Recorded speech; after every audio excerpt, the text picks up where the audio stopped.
Welcome, welcome, welcome. This is Edna J. White. This is the third episode of What About This? So today we're going to talk about inner child. You know how we hear the word inner child and got to heal the inner child and take care of the inner child. Well, I want to give you some things that I've learned about the inner child and how to heal the inner child. Several years ago, I was just coming out of the bondage of religion and all of its ritualistic laws and what have you. And I went to my pastor and I said to him that it's time for me to move on because I feel that there is an urge in me to grow and it's outside of the four walls. And of course, that didn't go over well because, in religious order, you have to stay in the church. That's where the God is and da-da-da. All of that.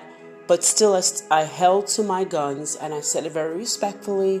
It's time for me to go. My children have grown out of the church. There's no one here but older people. And I wasn't even that old. I was in my 40s. And there is no one else here. And I'm doing the work. And I seem to be the smartest person in the room. So, in the interim of all of that, I started going to another affiliate, not really affiliate church, but another part of I wanted to continue healing myself. Although I had a counselor all the time, I wanted to heal myself. So I heard about this young woman that, channeled the inner child and healed sexual abuse and sexual trauma. Went to one of her events along with one of my besties. I went with her and it was a class or a counseling session of, first it was like we all sat together and it was about 25 to 30 women. Then we all broke out in like workshop sessions and we talked about different parts of us and we all kind of talked about different things, and there was a counselor in each room. So in my class, there was a lot of women that knew that they were sexually abused at 8 months of age, and that were victims of satanic worship, or was part of a sex trade industry. So I normally sit quiet and all of these things that go on. I kind of sit quiet to see what the vibe is going to be. And I don't have a problem with sharing, but at that time I was a little cautious because I didn't know what to expect. So we started talking about healing the inner child and, and how the inner child should be healed. Okay. So I'm totally confused about the inner child, okay? Totally confused because I'm first time there. So I don't know what the inner child was. Well, as the group progressed, more people told their stories. It got sadder and sadder and sadder, and there was no momentum to kind of bring it to a positive upswing, that it just kept spiraling down. And so the last woman came up and said something to the effect of that she was part of, her parents had her to sexually give her to satanically to other people starting at the age of 2. And it was so very sad, and my heart was like, I was already sad as it was, and then I was like, this is like horrendous. And so the counselor said to her, what would you say as an inner child to your perpetrator? So she began to act out, and she began to scream and bang on the floor and say things like, I hate you to this perpetrator that was in front of her. And she was kind of, acting it out. And I will tell you that I've never had this experience before, but my inner child got up and left the room, and my adulthood was like, what the heck is going on? And what is happening? I felt my inner child the trauma that it was happening by that one question. I heard that. What would your inner child say? And because I'm usually triggered by people arguing and the loudness of it because of my upbringing, that triggered me and that opened a way for my inner child to come out. So, in all of that, when my inner child did come out, I was standing at the top of the stairs, and I remember like my inner child literally was saying, jump, jump, jump. And I'm going, the adult is saying, why am I wanting to jump? Why am I wanting to jump? Well, I say all of that to tell you this, that you may think you have it all together. You may think that, the religious order is where it's at. But until you really face and deal with the inner child that has not been healed, the adult just acts like the inner child. Continues to act like a grown-up kid and act out those challenges, acts out those issues, acts out those problems. You will continue to do it.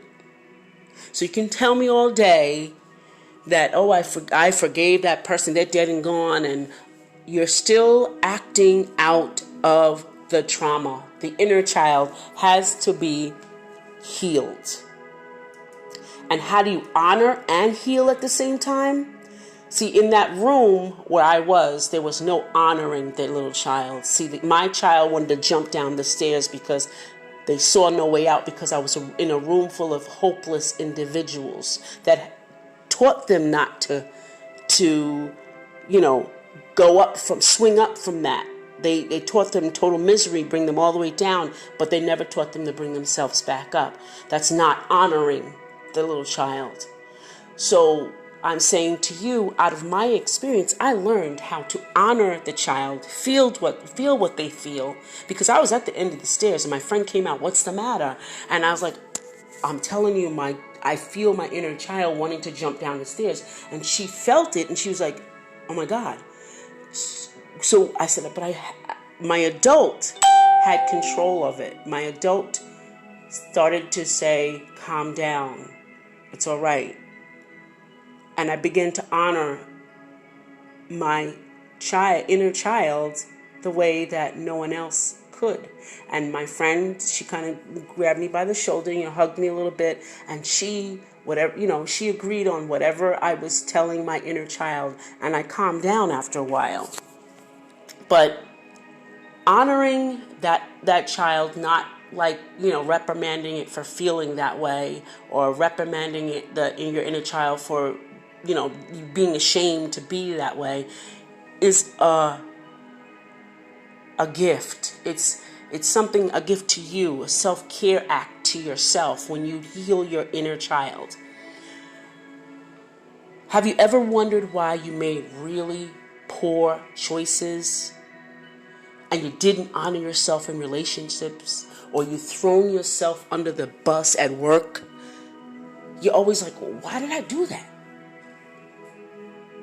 Because you're acting out the old inner child, the wounds and the traumas that's resurfacing in the adulthood. They're crying out for a next level of healing, but because we don't believe that the inner child exists, we walk over the child, and we ourselves don't honor that child, and we throw that child under the bus. All parts of us are supposed to be honored. Whether it was a bad childhood or bad teenage time or bad adulthood, whatever it is, all parts of it have to be honored. When I say honored, I mean honored like, yes, that happened to me. Yes, I can feel the feelings. Yes, I am not ashamed. Yes, this is the person that really is the perpetrator. Yes, I'm going to heal. Yes, it's all right. It's all right to be upset about that. Honoring and realizing that is something that you had nothing to do with. You were a child. We all believe that the inner child, it could still be there, but we kind of believe that it can be subdued.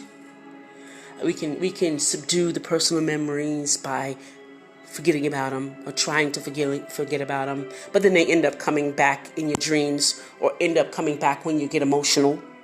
So don't get that twisted. It happens.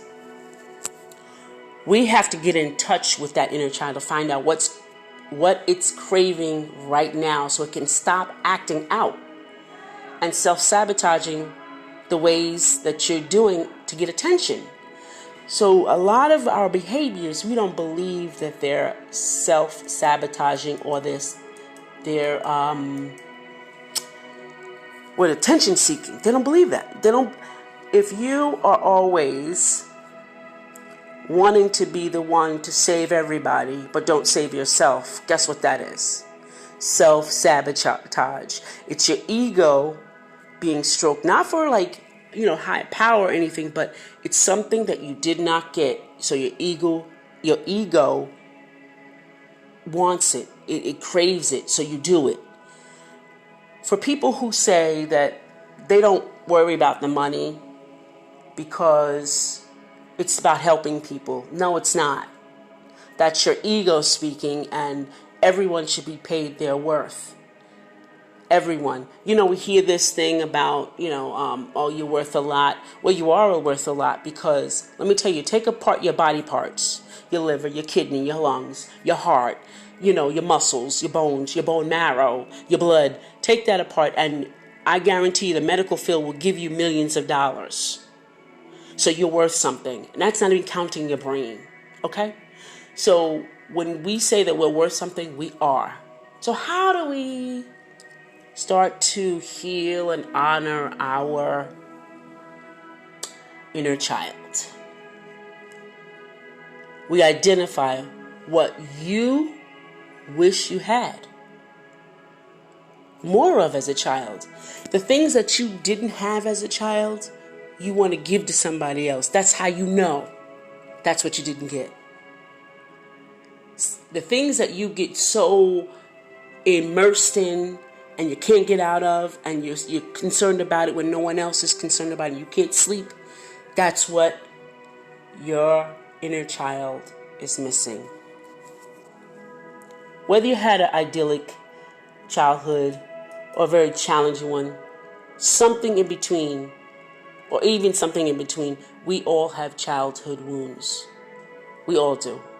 You might look back and wish you had more attention, unconditional love, playful adults, protection, belonging, security, resources, guidance, freedom, acceptance, encouragement, acknowledgement, or anything else. No one's childhood was perfect. And some people had harrowing, pretty bad situations in their childhood. Identify that. And pay attention to that. Honor that. I need that. Say to your child, yes, my inner child needs that attention that I didn't get because my mom was so busy with 2 and 3 other children, skipped over me. I need that attention. I acknowledge that I have that. I need that. So you sit with that emotion that comes up because you're going to start remembering things. And you're going to do this in a quiet time all to yourself. And you have to start doing that. If you want to ever heal the inner child, it takes 30 minutes to 45 minutes a day. If you ever want to heal that inner child, if you ever want to move on forward and not struggle with the same things year in and year out, you have to find time. You have to create time. Because most of my clients tell me, I don't have enough time. Sure you do. It's because you don't want to have time. That's why there's no time. You create that. So let's go back. You sit with any of the emotions that come up. Identifying childhood wounds does not have to involve blaming or shaming your parents or your guardians, because I didn't do that. I didn't blame my mother. I kind of understood where she came from. As I got older and more counseling, I kind of understood. Although I was angry, child to teenage years, I started to understand. Later on, as I went to counseling and I started to get, this is why she did that. But I don't have to be absorbed into that. I don't have to become her. I don't have to be part of that. I can take that information and kind of grow from that. So, however it is, This type of work can bring up strong emotions. Your work, inner work that you're doing, can bring up strong emotions like anger, resentment, sadness, rage, emptiness, depression, grief, frustration, longing, confusion, regret, fear, anxiety, and bitterness. Yeah, I went through all of those. Be gentle and kind with yourself. Only do as much examination of your inner child as you can handle in the moment. Don't try to take on everything at one time, because you're not going to be able to do it. You're going to get overwhelmed and nothing gets done. So you try to take on one piece at a time, like you would do, working on tasks or goals, right? So take breaks and seek support from friends or your counselor or a coach or your spiritual guide. But take some breaks and be gentle with yourself. And if you don't know the answer, you can't hear it, you want to just cry it out, and you want somebody on the other end of the phone, call me. And just to get it out, get the emotions, get the cover up off of everything. On the other side of the uncomfortable emotions is a greater peace and understanding and acceptance. Not from anybody else, but from yourself, from your soul. Okay? The next thing is acknowledging self-sabotaging patterns that still linger from childhood. Now, this is a tough one because we don't want to admit that our ego and that our soul want these things and are doing these things. We don't want to admit that we want to be martyrs because our little child didn't get any attention, so we want to put ourselves on the line for someone else. We don't admit that. We don't admit that our ego really wants that, but we have to. We have to acknowledge that self-sabotaging pattern. See, sometimes even the things we don't like, we keep recreating because they're familiar.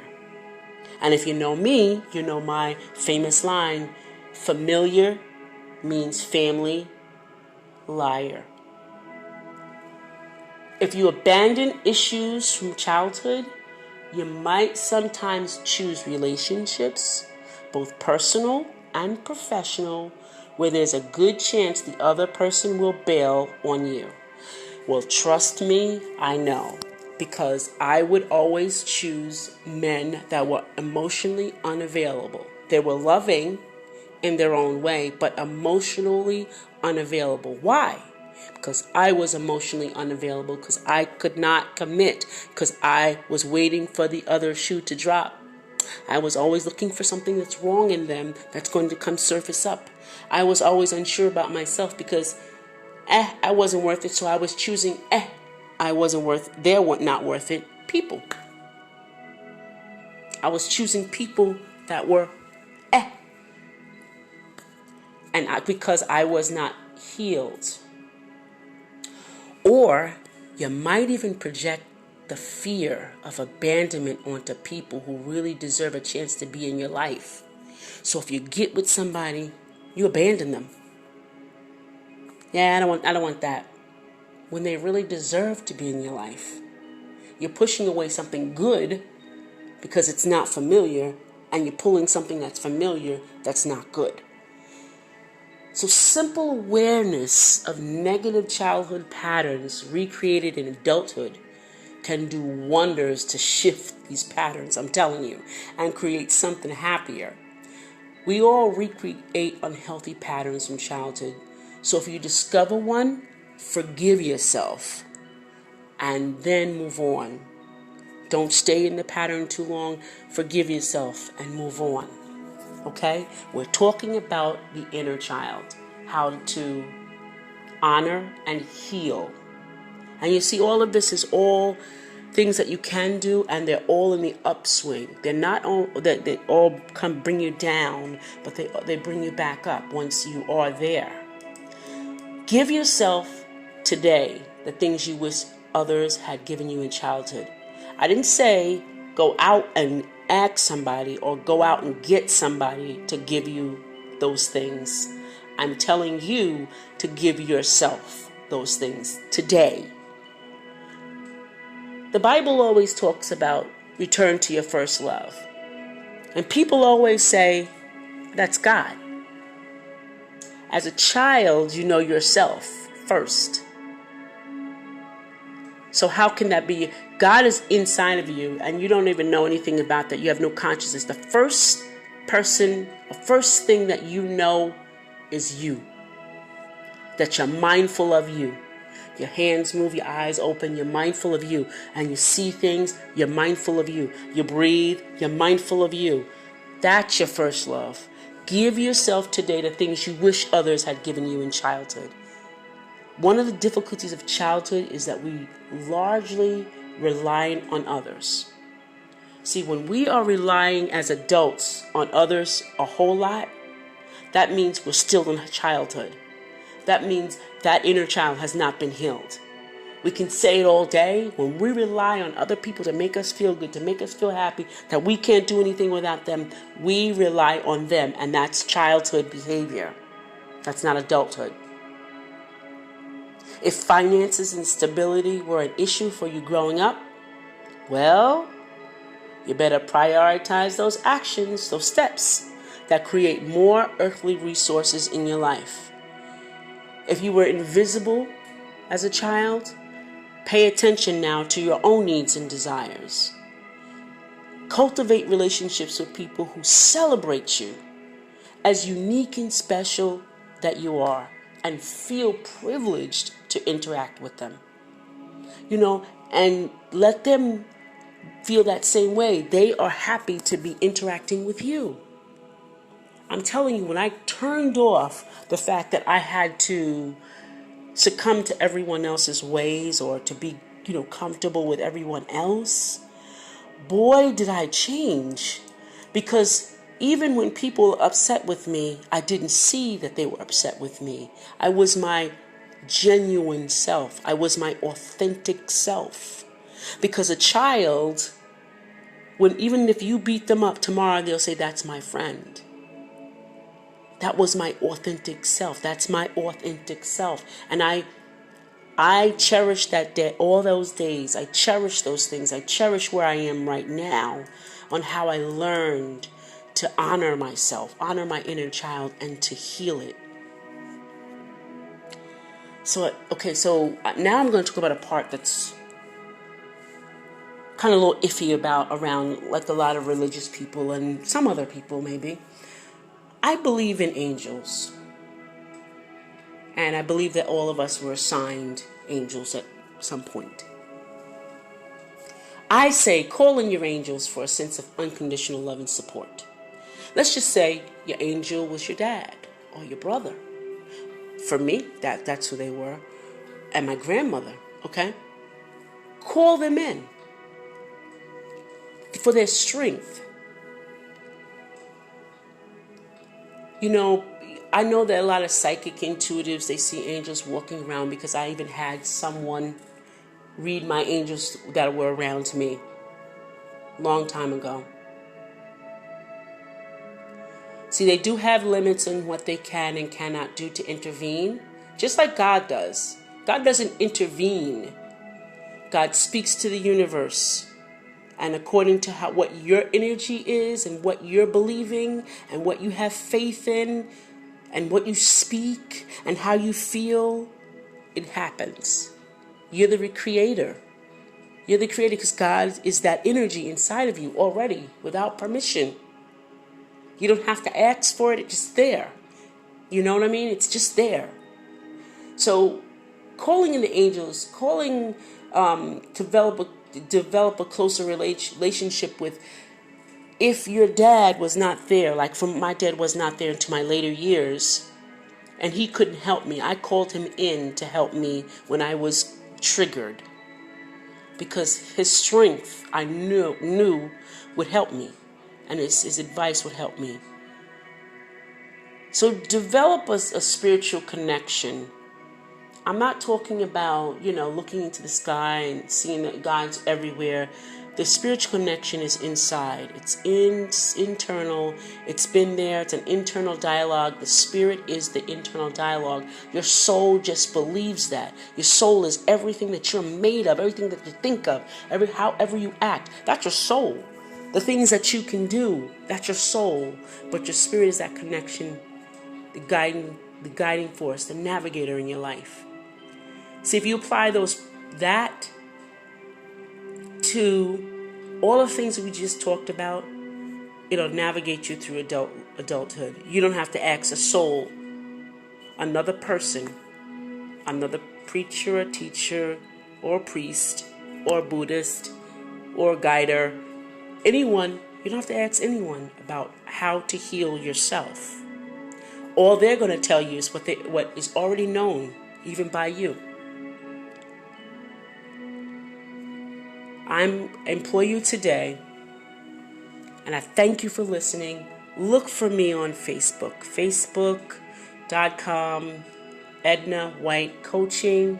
Look for me in the group Wounded to Wonderful.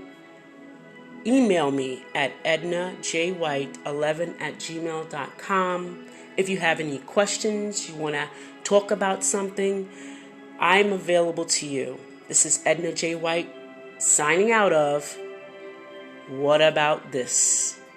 Have a good evening. It is Ryan Seacrest here. Everybody needs some variety in life. That's what I love about Chumba Casino. They know how to keep things fresh and exciting. All their games are free to play, like spin slots, bingo, and solitaire. You can claim free daily login bonuses, too. And they release new games every week. So spice things up with ChumbaCasino.com now for your chance to redeem some serious prizes. Sponsored by Chumba Casino. No purchase necessary. VGW Group. Void where prohibited by law. 18 plus terms and conditions apply.